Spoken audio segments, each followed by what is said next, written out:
but only strictly where I'm famous. I'm in this for the longest haul, like we'll see where it takes us. I'm throwing back these double shots like whiskey here is weightless. Cause this career I chose was even riskier than Vegas, yo. Hello, everybody. Welcome to another episode of Live with Colby Rebel. It's a fun, exciting Thursday night. We are full force into Mercury retrograde, so this will be really fun. Let's hope technology holds up for us tonight. We have an amazing guest tonight. Super excited. Truly an honor to have him join us this evening. So our guest tonight is Paul Selig. He is considered one of the foremost spiritual channels working today. He is an accomplished, best-selling author. He's got 6 channel books, I believe.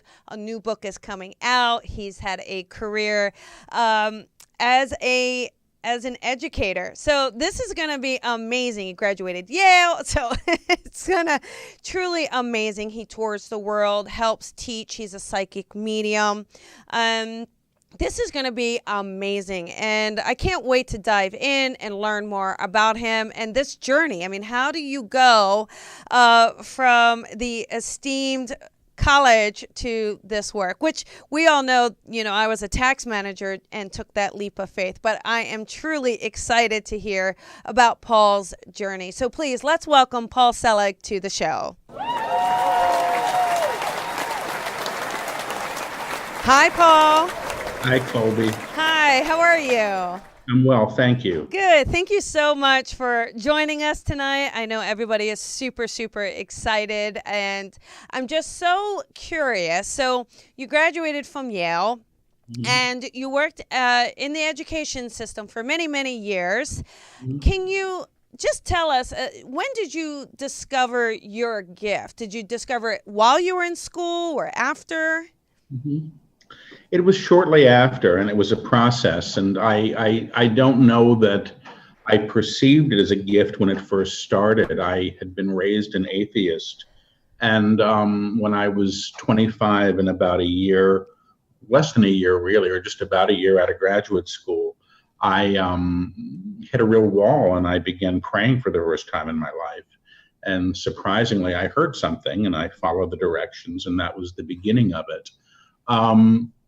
The process for me of opening up psychically and as a channel and as a clairsentient or empath, which is much of how I work, that came in increments. And when it first started, in a way that was demonstrable, I had studied a form of energy healing, and I started to hear for people when I had my hands on them. I used to access information for them clairaudiently, and that would be proven out. So I began to trust it. And that was the process. But I was an academic for 25 years. I taught at New York University, and I ran a small graduate program at Goddard College in Vermont. And I was doing my work as a channel and as a healer, when I was working in that way, pretty quietly for a very long time. I really wasn't looking to be known, and I certainly wasn't expecting to be channeling entire books. I really wasn't even anybody who initially put much stock in channeling. I'm not a very good New Ager, and I really never have been.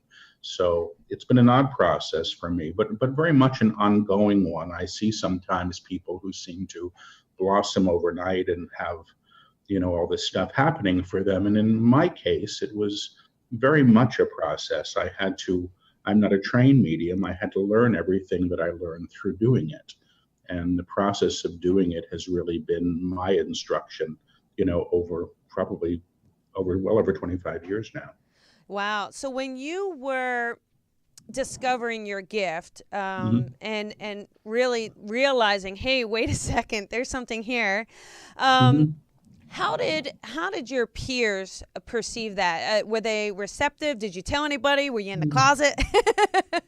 Initially, when I first started to open up, I was just so excited. I wanted everybody to know, and I'm sure I was a great big pain in the ass, And I remember these evaluation forms from NYU from, when I was in my 20s, because this was happening when I was in my 20s and I was already teaching there, I'd hear these evaluations would come and I'd say, I learned a lot. I really have a great understanding of Aristotle, and I can see auras, because I used to teach the kids how to see energy when we'd run out of things to talk about sometimes. And I sort of realized pretty quickly that that's not what I was being paid to do there, and that it wasn't necessarily anything that I should be doing there. But really, for the most part, I kept a low profile in academia. At Goddard, where I ran a program, it's a wonderful old, progressive college. And, when my boss there found out what I did when I began teaching there originally, she said, well, why aren't you sharing this with this community? And they said, this is Goddard. You bring all parts of yourself here. And that floored me. So Goddard, in many ways, supported my work. I'm sure there were people that just thought it was nuts, and I'm sure that there still are. But for the most part, I think I wear this lightly, and I'm, again, just doing my thing. I'm not proselytizing anything. I show up for this very, very odd work that I do on a regular basis, as I have for a long time, and learn through it. And, for the most part, people have been surprisingly supportive. I was in the closet at NYU for a long time until some show, it was this A&E bio show called The Unexplained, wanted to do an episode with me. And they wanted to film me at NYU. And I said initially, I can't do this, and my boss doesn't know. And then I thought about it. One of the things my guides teach is that the action of fear is to claim more fear. And every choice you make in fear gets you more in the same. So I realized I was just being fearful. So I called up my boss and I said, I don't know if you know this about me, but, I work as a, I think I might have said sensitive, or, some euphemistic word for psychic. But the moment he heard the TV people want to come, he said, oh, sure, bring them. I'm sure he didn't hear anything about psychism. He just heard, publicity. And the funny thing was, for the most part, nobody really seemed to care. So, I just kept doing it until it was clearly time for me to move on and commit to this work full time, which is what I've done. And when you realized it was time, did you kind of get a message like, hey, you're going to go do this? or how did that come about for you? I've been getting the message for a couple of years, and for the most part, my guides don't tell me what to do. They're really big on free will. If I say, is it a good time to walk into traffic? They might say not wise, because it's my choice. If I want to walk into traffic, I can. But for a couple of years, I'd be doing these groups and I'd see this picture from Mary Poppins where everybody was floating up to the ceiling, but I was hanging on to my desk for dear life. Like I was going to bring my desk with me if I was going to ascend in consciousness. Finally, what happened is I woke up one morning and I knew it was time to go. And I really cared about the work that I did. I was a very good teacher. I was watching this thing today on my feed where this college girl from, I think, Sweden stopped a plane to get a man who was being deported off. And I wept, and I remembered how much I like being with that age group and the beauty that they bring to the world, because they're emerging in all their power and messiness. So I miss it. But, when it was time to go, it was time to go. And I'd made every list in the world about why I should stay, and tried to be practical and drove myself crazy. And then I left because it's what I needed to do. My guides say, when you know, and that's it. Yeah, no, that's a great point. And I bet it helps so many of your students when they're feeling conflicted or that impulse or inspiration to kind of do the same thing. I don't know. You had a career that you moved away from, it sounds like, and I did it very cautiously. I really did. I did the budget. I made sure I could make the rent before I gave up my benefits and my matching insurance and all of those things. My friends were looking at retirement, and I was walking away from all of that and what I might have had. So I did it carefully. And occasionally when people come to me and they say, I want to quit my job in corporate America and I just want to be a Reiki master, and am I going to make a living?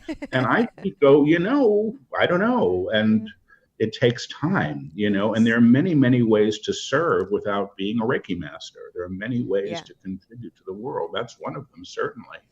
But I tend to be a little more cautious perhaps than I should. And I've been I've been cared for well through this transition. And in retrospect, for all of my life, even in the years when I was very confused and very, very poor and, didn't have a pot to pee in. That's a saying my family uses too. The thing too, Red, I remember being a tax accountant, right? Talk about security. Talk about, so I can totally relate to, this is going to have to make sense. Like, I'm not just doing this. Now, how do you receive your information now? Is it still primarily clairaudiently? Because I know you mentioned it's like a radio. So can you just tell the listeners what that's like for you? Well, when I'm channeling, I'm taking dictation. So, I'm odd in that I whisper the words as they come and repeat them. So I'm hearing and I whisper, the transmission is the whisper, I'm repeating, the next transmission's coming in. So I'm in this odd loop where I'm always just speaking and I don't necessarily know what I just said or what the last phrase was. It's like reading one fortune cookie after another. So that's channeling. When I work psychically, they call me, a medium for the living. So I'm not the guy to talk to your aunt who's on the other side. But if your aunt is in the next town and you haven't spoken for 2 years, I can step into your aunt. I may start to look like her and I'll hear her. I'm like a switchboard. So I can go between her and I can go between you.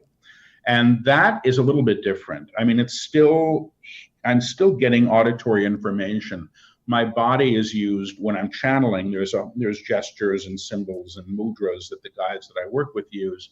But if I tune into your aunt and you haven't spoken in 2 years and your aunt comes through and she does that, I know what that means and I'll access that information. And that actually means back off when I see the middle finger. It's like back off, boundary. And then I can hear. And the difference is that I go back and forth between many people. So I'm kind of like a switchboard with all the little plugs going in. And the difference when I work psychically is I get to interpret more. I interpret what the gesture means. When I'm channeling, I'm very, very clear that it's about taking dictation. I mean, all of the books that have been delivered through me are really the unedited transcripts of those sessions. I can't go back and pretty it up or take out that paragraph that doesn't make sense. If it doesn't make sense, it doesn't make sense, and it's in the book, maybe with a footnote. Once I was channeling and the dog burst into the room and interrupted, and a sentence got skewered, but that's about the worst of it. So that's my process. I feel that if it's channeled, that means it's not my creative work and I don't get to embellish. The idea is that it's channeled, it's dictated. When I'm working psychically, there's more interpretation involved. And the psychic work is in some ways more fun because I get to work with the images and the feelings and all of that. And when I'm channeling, it's like I get plugged in with, the psychic headphones, and it's just phrase, phrase, phrase, phrase, phrase. And they'll do it through me for hours, 5 hours in a workshop. It's insane. So when you're teaching this, how do you teach your students that they can channel? I don't teach people what they can channel. Okay. I don't know how I do it. So I've never taught channeling. So you help them just tune into themselves, help them tune into their higher selves, things like that? It's a much larger process. I don't plan my workshops. I really don't. I show up. I know the title of the workshop because we have to put something on the flyer, but that's it. The guides that I work with actually are teaching the entire workshop, and it's what they want. They come through with an energy that's extremely palpable, and they work with that energy through attunements.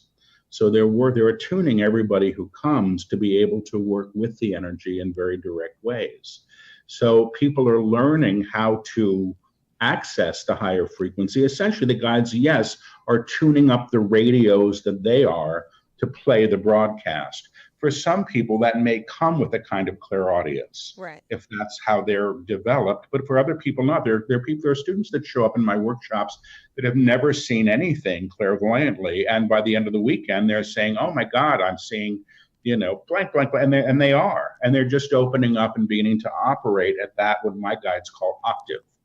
But I don't teach psychic development or channeling. Maybe one day they'll say we want to teach channeling, but I often say, I don't know why anybody would want to do it. I mean, channeling, truthfully, I think real channeling is stenography as much as anything. You really are relaying information.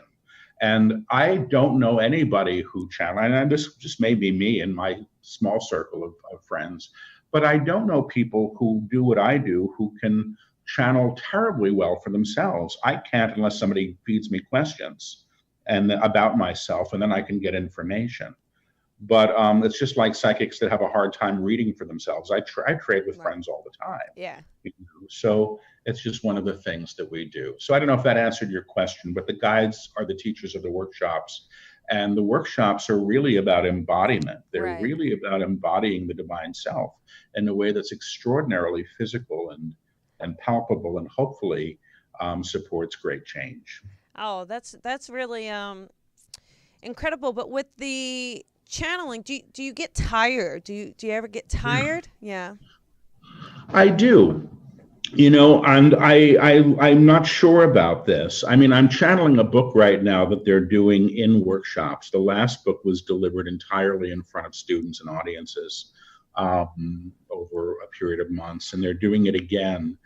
And when I'm channeling a book, I'm often spent, but they're also bringing through energies that I'm not necessarily used to. They're teaching new stuff, and they're attuning people through each book to sort of a higher level of vibration. But if there's resistance in the room, if there's somebody in the room who's just resolved to decide this can't be real, then I can be exhausted by that because I'm working against something. And the moment that person leaves, the energy in the whole room goes through the roof. But that doesn't happen very, very often. The way that I work is arduous, and it just may be this odd thing that I do with the repetition. But I also am working full body in the energy, and it's like I can be very, very tired and show up for a channeling, and the guides aren't tired. They're delivering this gorgeous lecture, and the moment that's done, I'm like, a rag doll in the chair, and then I go take a nap during my lunch break and come back and do it again. So that's my process, and other people are different. Other people are replenished by it, and sometimes I am as well.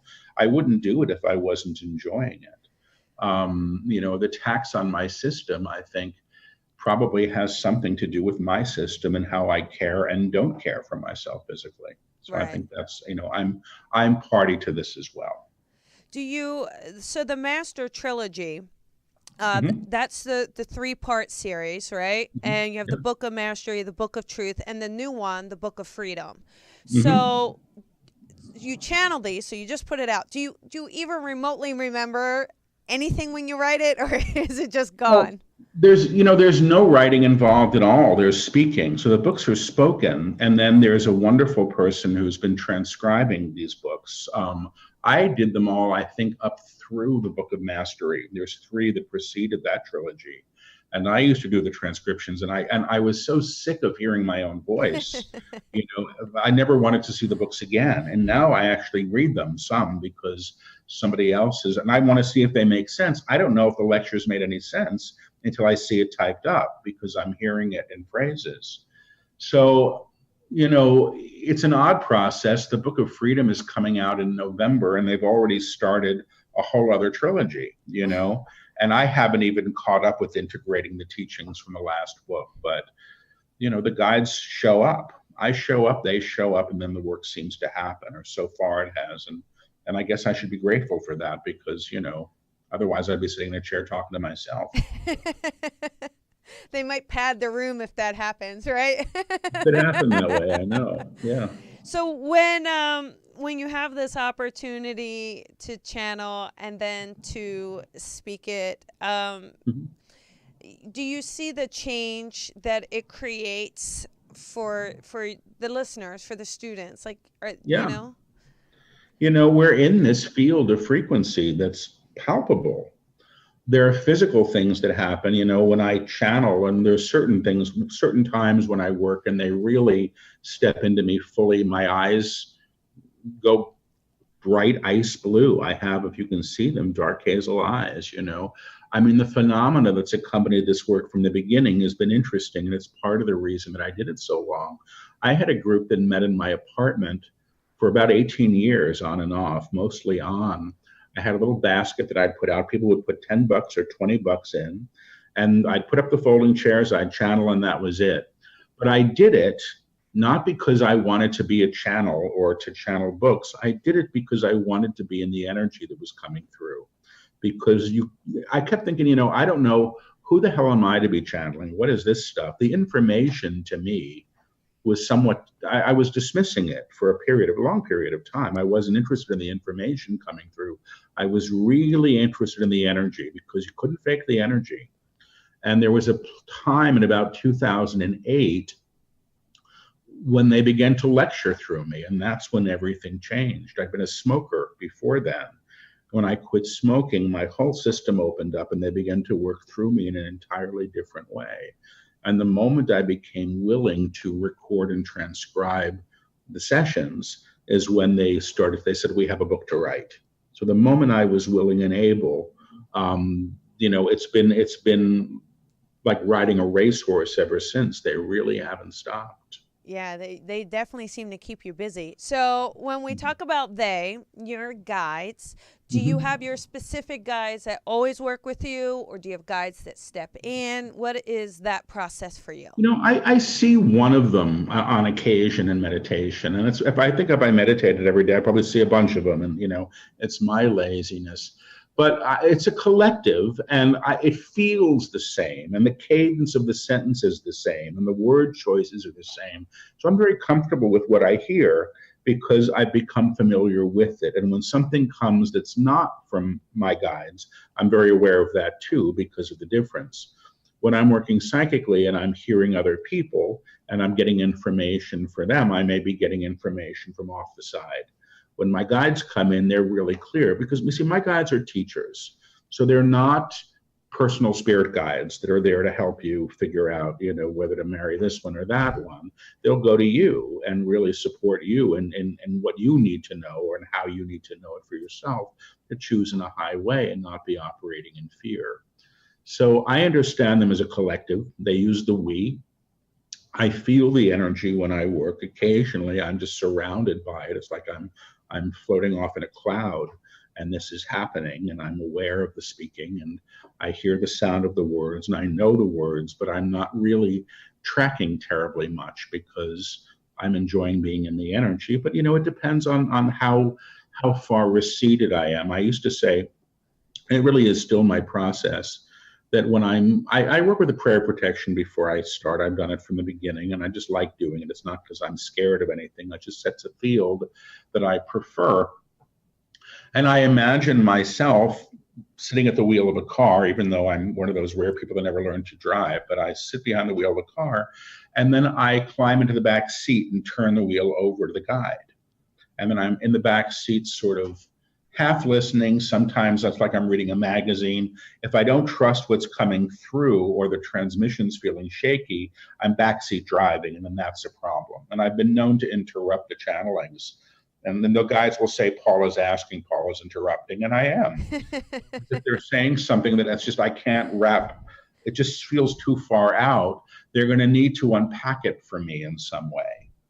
And sometimes they say, we'll take up your question later, let us complete. And I actually like that because they remind me who's in charge and that it's not up to me it's not my book, in other words, it's not my teaching. Yeah. I love it though. It's kind of like you're the student of the channeling, because you're like, excuse me, I have a question. And the teacher's like, okay, just let me get through this and then we'll address questions. Exactly right. Yeah. So, and you never learned how to drive, huh? You're from New York, right? I'm a native New Yorker. And then when I lived in Massachusetts on the Cape, when I was in high school, I used to hitchhike. I loved it. Now I wouldn't do it. Yeah. But, back in those days, I didn't think anything of it. And now I keep saying I want to move to California because I like it out there. And, one of the hindrances is that I never learned to drive. But I hear you have Uber out there, and it's possible for people like me to move to your state. And we're actually getting, slowly a transit system. So, but it's definitely possible. I love it. I moved here in 97 from New Jersey. So I definitely love it out here. Yeah. You mentioned earlier an energetic attunement. Can you, do you mind just explaining that for the listeners, like what that means? Well, the guides say, we're all radios, right? We're always in transmission. Our transmission is our consciousness. So we're always playing something. I mean, it's like this idea that, people say, I'm going to manifest something. We're always manifesting because we're always in vibration. And our vibration is in co-resonance with the world that we see. So my guides say that everything that you see before you, you're in agreement to. That doesn't mean you made it happen, but it does mean you're in energetic accord. Individually and collectively, this is true. If you can perceive it, you're in vibrational accord to it. So the level of resonance, or the station that you're playing, is claiming your reality, and the collective is doing the same thing. So if you can imagine that the radio that you are has stations that you have not yet played, that are way up there on the dial, and your radio's not been tuned to play those stations, that's what the guides are doing. They're tuning the radio that you are to play the higher frequency.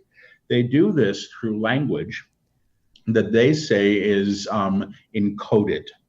So they talk about a lot of their metaphors, or the ways that they teach, are musical for some reason. They talk about chords and octaves and things like that. They don't really talk about dimensions and things like that, maybe because I don't know science at all, but I like the way they speak, and it makes it easier for me to understand.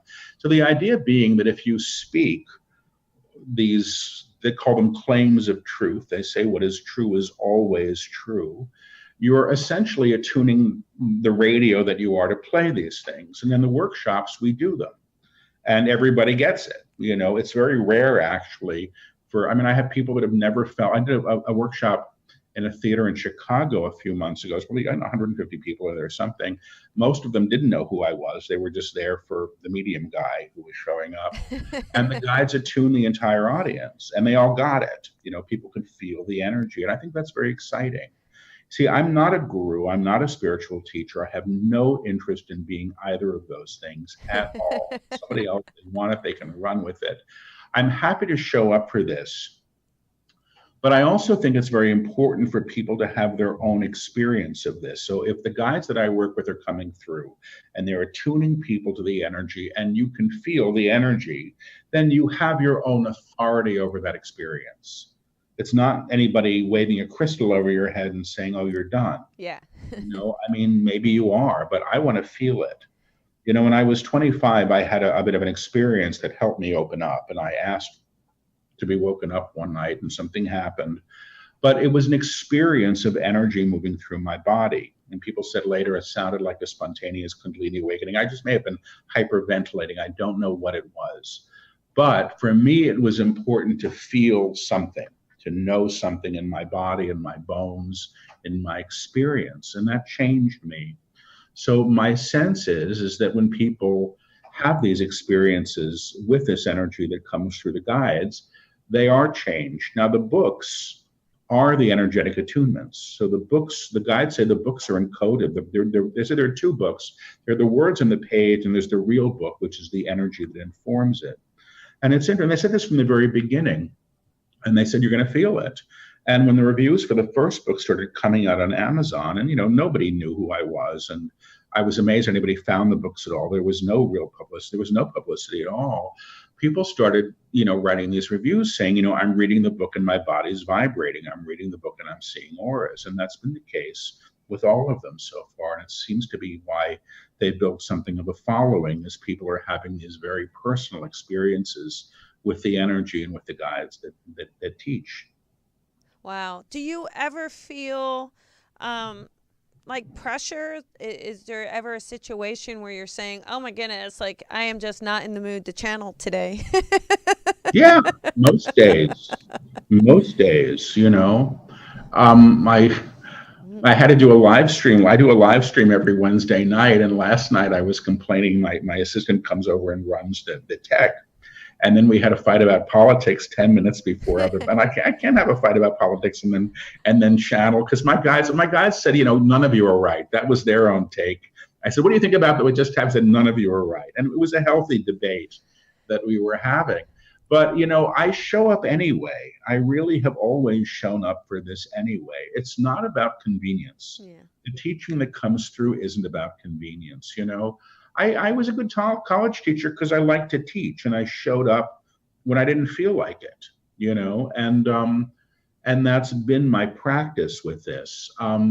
There are times that I'm confounded by the work, what they're teaching now at times feels so far out to me. And, I speak with this wonderful woman who's a prayer minister from the Agape Church in LA. And I was explaining to her some of what the guides have been teaching lately, waiting for her to say, oh, this is so far out. And she said, oh, no, I understand everything they're saying, and this is my language for it. I'm going, okay, phew, there's context. I wasn't raised with this stuff, so I've not read, Ernest Holmes or people. I've read, very little of that kind of stuff over the years. But I'm challenged by the work, and, I go, I should be skinnier, I should be in a relationship, I should. My small self or personality self has all these things that he thinks should be. But, the aspect of me that is the true self, or what the guides say, is pretty blissed out through this whole process. And it's learning to align at that level of awareness, because my small self knows itself through its habits and its fears and what it thinks it should be. And the true self that I am and that you are and that everybody is knows far more. And according to my guides, that's who we truly are and what they're supporting us in realizing. So that self is the divine self, right? And then we have the small self. Yeah, that's how they say it. Small self is a personality structure. It's who we think we are, not who we truly are. Yeah.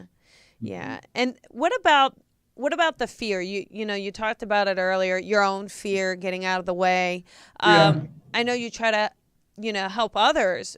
What do you think about the fear? What is your, say, experience, words of wisdom as to what role does fear play and how do we move away from it? Well, I think that there's nothing wrong with healthy caution. Do you know what I mean? Mm-hmm. One of the examples I use, is if you're camping and there's a bear that shows up at your tent, run. Yes, the bear is holy and you're holy, but get the hell away from the damn bear. That's smart. That's practical. I live in New York City. It's not a bad idea to have a lock on your door. I have a lock on my door. It's not because I'm afraid of who wants to come in. I'm choosing to open the door in my way to who I want to see. Yeah. So there's that, but then there's all this other stuff. And the guides that I work with say a lot about fear. And they say the action of fear is to claim more fear. They say that there is never a lie that's ever been told that has not been told in fear. And if you want to start changing your life in simple ways, don't lie. Don't act in fear, and don't make choices in fear. And if you look at your life, if you look at the last choice you made because you were afraid, see what it got you. Yeah. And more than likely, you got more fear. Yeah. And they say the trajectory of fear is always more of the same. Now, we're living in a world that's inviting us to be afraid all the time. The people over there and those people who might do this. And all of this, the guys that I work with say, our sense of separation from source, or a belief that we're separate from our source is so extreme, we actually believe that we're separate from everybody else, and we're not. Right. They say everything, all is holy, including the one you can't stand. Doesn't mean you like them, but you really can't negate the divinity in another. They say, you can't be the light and hold another in darkness. It's a very simple teaching. Yeah. But I have to say, I'm shocked sometimes, even in sort of the spiritual community, how many people can feel perfectly well vindicated in espousing hate and separation. And I go, I don't get it. Yeah. I don't get the hypocrisy of that. You can't be the light and hold another in darkness. It's really simple. And what's also simple is the concept of what you damn damns you back. What you bless blesses you. Yeah. Now, I don't know. I don't think we have to like everybody or agree with anybody. I don't think it's about acquiescing to others' opinions or being liked and people pleasing. I think it's about the basic awareness of the human right to be. And my guides often start workshops when they have people working with partners, and they'll say, look at the one before you. She was born. She has a right to be. Yeah. And I got to tell you, some people don't know that, and I don't even know if I knew that terribly well when I was growing up, Yeah. So anyway, that's my rant for the evening. But it's That's so just, powerful, isn't it? They were born, they have a right to be. yeah, That's beautiful, actually. everybody, and there's nobody higher than the next, Yeah. you know. And the idea of being more spiritual is ridiculous, It's like, what does that mean? Yeah. Just, it's just, I don't know. When I first was teaching, I mean, I kind of got, my first encounter with spirituality as a possibility was really in the trenches. I mean, I came to it, in my own way, and it wasn't because I thought it would be nice to have a spiritual life. It was really because I was really up against a wall, and something came and showed me a different way. It was really very simple. But I used to, when I first started teaching, I was running some program that had an interface with the New York City public school system. And I used to see meet these teachers, like in the old South Bronx. It was really, and these people were showing up in the most amazing way. And I kept thinking, these people, I mean, they're so far along on their path. And I was humbled by that. I'd never seen anything like it, but they probably wouldn't have called themselves spiritual. They were showing up for their life in an authentic way, in, I think, deep love. Yeah. For the communities that they were serving. And I think that that's something that we all get to do if we're willing. Yeah, yeah. And it's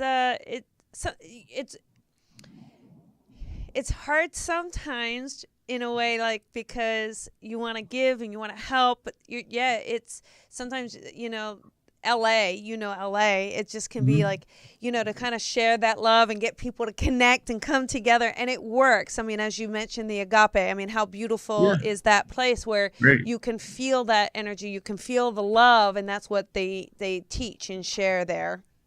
So what about, okay, so when you're not, for two questions, sorry, they're back to back, but do you have to be on, even like for the psychic? So like, do you say, hey, I'm on, or I'm not on? And then when you're not quote unquote on, and I hate to say it that way, but I think you know what I mean by the question. No, I understand it. I don't, my experience is that the energies the guys that I work with are always present, but they don't interrupt. They don't intercede. If I say, is this a good time to cross the street? I'll get the answer, but they won't. I don't think I'd ever hear a voice saying, Paul, don't cross the street. It's up to me if I want to do that. Other people get that good fortune and they hear those voices. And I suppose I have, but I don't know if they're the guys that teach through me. Everything changed for me one day when I woke up and I said, what can I do for myself today that's positive? And I heard a voice and when I say I hear a voice, it's not a voice in the room. It's a voice in your own head that blocks out every other thought. Yeah. And it's never the expected thought, So if I was reading for you and I heard the name Esmeralda, it doesn't mean anything to me, but it may mean everything to you. The reading's not for me, the information's for the person I'm sitting with. So when I read for people, I tune into them. And the moment I tune in, I feel all their stuff. And then I work with it. When I channel, I recede. But I've been known to, sort of switch stations of my own consciousness pretty rapidly. I have friends that, take 20 minutes to prepare and meditate before they do any of this stuff. I don't, and maybe I could. And there are some times that I think I do. I really do trust the guides that are coming through me to support the level of the transmission. I know that there are certain things that I don't do. I don't do any drugs. I don't drink. I don't smoke. If I didn't eat sugar and any grain at all, I think I'd be better too, because those make me muddy. Yeah. And I don't like channeling if I've had a Hershey bar the night before, because I'm, the transmission might be just as fine, but I'm not feeling as present. So there's certain things that I do to support this. But mostly what I do is I show up And I have a dear old friend, Jeanette Meek, who's an old-time spiritual medium. And she said, Paul, ask Spirit to put the words in your mouth to speak. And I do it every time, and it works. Yeah. So Esmeralda to me is not the most common name, but it is interesting because I do this little inspiration thing every morning on Coffee with Colby, and one of the ladies who's so supportive of this show, her name is Esmeralda. So when you said that, I was like, well, I actually know an Esmeralda because that's not a common name. So I thought that was kind of cute. What do you do for fun? Do you have fun? I could use some, I'm telling you. I have a little dog. I don't know where she is. I'd hold her up. I just got Lily about a month and a half ago. She's a gas. She just cracks me up. So I have Lily, and Lily and I have our time when I'm not on the road. I travel a lot, and I'm fortunate. I travel with Dustin, who has been assisting me for the last couple of years, who's a smart and good companion and a good friend. So I have company when I work. And when I'm home, I'm so happy to be home, I can't tell you. So the idea of going to a party is about the worst thing that I can imagine. But I've been told, because my psychic work for years was sort of my hobby, and now it's what I do. And I've been told by many friends, Paul, you got to get a hobby. Now you need a hobby. So I think I got to find one. You need a new hobby. Well, if you move to LA, it could be whale watching off the beach. I'd last a minute. Do you not like beaches or whales? Well, but I do like the beach, and I would be there, I'm sure. Yeah. I'm much more of the mountain kind of person. There's a lot of hiking here, so I always enjoy the hiking, but maybe because of the traffic here. But you're coming to Santa Barbara this weekend. So this weekend, yeah. I got to tell you, Santa Barbara is amazing. It's a beautiful place. I agree. So beautiful. So you're going to do a workshop there. It's a 2-day workshop, right? It's a 2-day workshop at the Unity Church in Santa Barbara. Yeah. And then on Monday night, there's an evening in Berkeley, California, and then Tuesday night, an evening in Mount Shasta, where I've never been. And then Wednesday, I'm live streaming from Portland. And then Thursday, there's an evening in Portland. And then Saturday and Sunday, there's a workshop in Seattle. So I've never done this before. It's my first road trip like this. So, if I don't get thrown out of the car halfway there, I think I'll be in good stead. Well, it's going to be beautiful just because you're kind of really going right up that coast. So it's going to be. Yeah. And the weather's it's hot. So I hope it cools down a bit for you. But Mount Shasta is really cool. If I remember correctly, there's a live hot stream there, so you can see it. So if you get a chance, you might not have too much free time, but it really is really beautiful there. So all of these events, if everybody goes to paulselig.com, I know there's an event, workshop events tab. They click on that, and it lets them do it, and they can just sign up right then, right? Right then, yeah. Okay, perfect. And then we've got the Book of Freedom coming out in November. Yeah, it's up for pre-order if you'd like on Amazon or Barnes and Noble or the other sites. So it's there and it's gettable, but it's officially out in November. Well, what's great is this gives everyone, this is good timing, because if they haven't listened to the Book of Mastery and the Book of Truth, they can listen to that, pre-order the Book of Freedom, and get it all in. That's right. Yes. So I just want to take an opportunity to really thank you. I mean, can you believe it? It has been the end. We have done it. And I am so grateful to you. And thank you for all of the work that you do. So thank you very much, Paul. Thank you for having me. It's been a pleasure, Colby. Yes, and safe travels. Enjoy your West Coast travel, and I hope to talk to you again. Thanks. I would too. Take care, man. All right. Have a good night. Bye. Bye-bye.